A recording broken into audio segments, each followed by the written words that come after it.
নমস্কাৰ মৰমৰ অকণিহঁত, মই তোমালোকৰ ৰূপালী বাইদেউ। আজি তোমালোকলৈ এটি সুন্দৰ উমলা গীত লৈ আহিছোঁ। উমলা গীতটোৰ নাম কি জানানে? কোনে কি চলায়। আহাচোন এতিয়া আমি গীতটো গাবলৈ চেষ্টা কৰোঁ। এইটো কি বাৰু? এইটো এটা শামুক আৰু এইটো এটা কেৰেলুৱা আৰু এজনী জীয়া।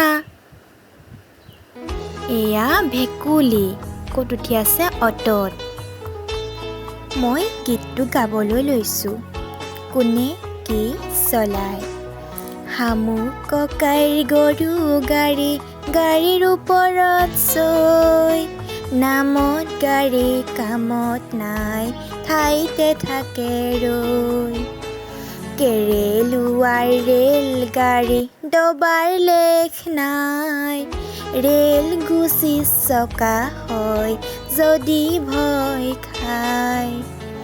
জীয়া বাপুৰ হেলিকপ্টাৰ, ফৰিঙৰ চাইকেল, ভেকুলা ককাইৰ অটত উঠি লগৰীয়াই মাৰে মেল। ধন্যবাদ অকণিহঁত।